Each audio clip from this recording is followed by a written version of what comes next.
Hi everybody.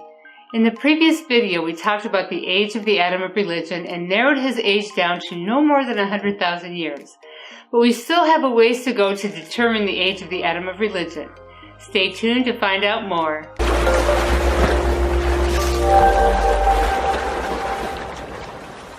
For more about getting to the truth about science, religion, or both, make sure you subscribe to my channel and hit the bell button so you can be notified when I post new videos. If you stay tuned to the end of the video, I'll have a PDF that you can download that takes you through the timeline of the Adam of religion. My name is Suhaila Smith from Rise of Truth.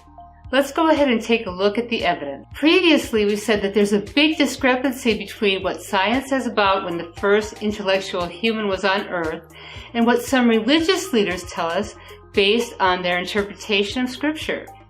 These religious leaders insist that Adam was on Earth in physical form no more than 6,000 years ago.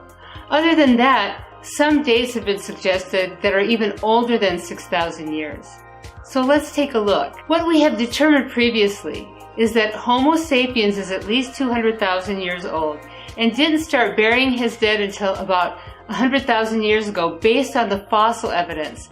This burying of the dead didn't begin until after he migrated out of Africa. So why do I even bring up this issue of burying the dead?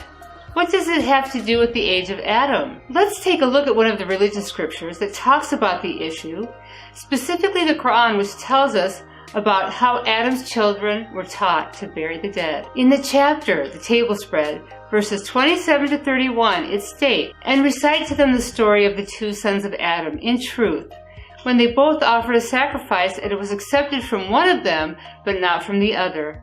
The latter said, 'I will surely kill you.' The former said, 'Indeed, God only accepts from the pious.' And his soul allowed him to murder his brother, so he killed him and became among the losers. Then God sent a crow searching in the ground to show him how to conceal the body of his brother. He said, 'Oh, woe to me! Have I failed to be like this crow and conceal the body of my brother?' And he became of the regretful." This religious text that was written over 1400 years ago mentions both Adam and the issue of burying the dead. So how does this help us to determine the age of Adam? Let's look at what we've got so far. First, Homo sapiens was confined to Africa for the first 100,000 years of his 200,000 years of existence, and he did not bury his dead during those first 100,000 of the total 200,000 years. Second, although Homo sapiens appeared on Earth 200,000 years ago, he was not completely identical to present-day Homo sapiens. Scientifically speaking, he didn't become complete and identical to modern humans until about 100,000 years ago. So basically, for the first 100,000 years of his time on this earth, he evolved to become the anatomically modern human we see today. That puts the age of the first intellectual human, the anatomically modern human, at 100,000 years of age so far. Third, this Homo sapiens that developed into the modern human migrated out of Africa at that point, and it was only after this migration that he buried his dead. He didn't bury his dead before the migration out of Africa. Fourth, the religious text describing how Adam and his sons were taught to bury the dead, along with the scientific evidence, puts the modern human at no older than 100,000 years on our timeline of the Adam of religion, and at this point, there's no contradiction between the religious text from the Quran and the scientific evidence. So in conclusion, this Adam who was mentioned in religious scriptures could only have physically existed on Earth after 100,000 BC.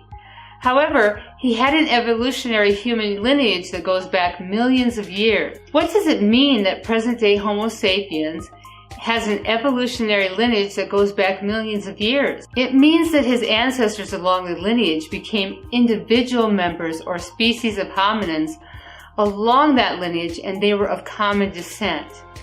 Homo sapiens continued to evolve until reaching the present-day human. Other members from the same lineage that were our human-like ancestors or the earlier hominins formed their own species. Remember that eventually enough traits accumulate to separate members to become different species.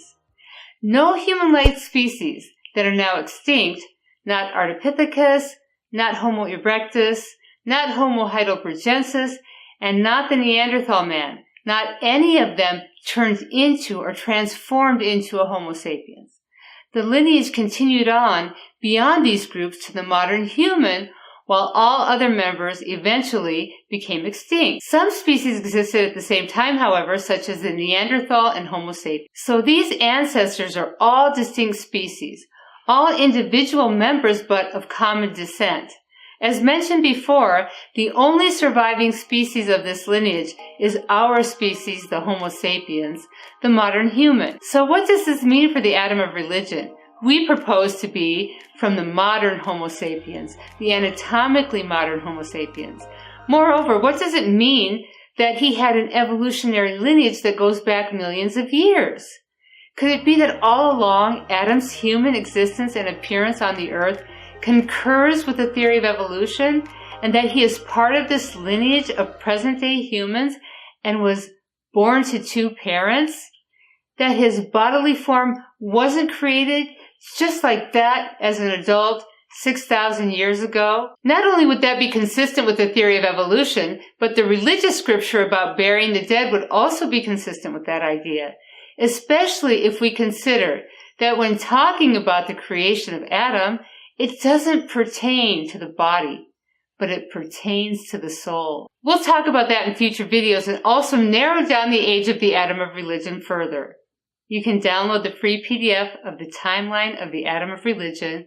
The link is in the description. And if you want to join a community of learners just like you, then please join our Facebook group, Rise of Truth. We discuss topics just like this on our journey of seeking the absolute. We look forward to having you there, and thank you for joining us.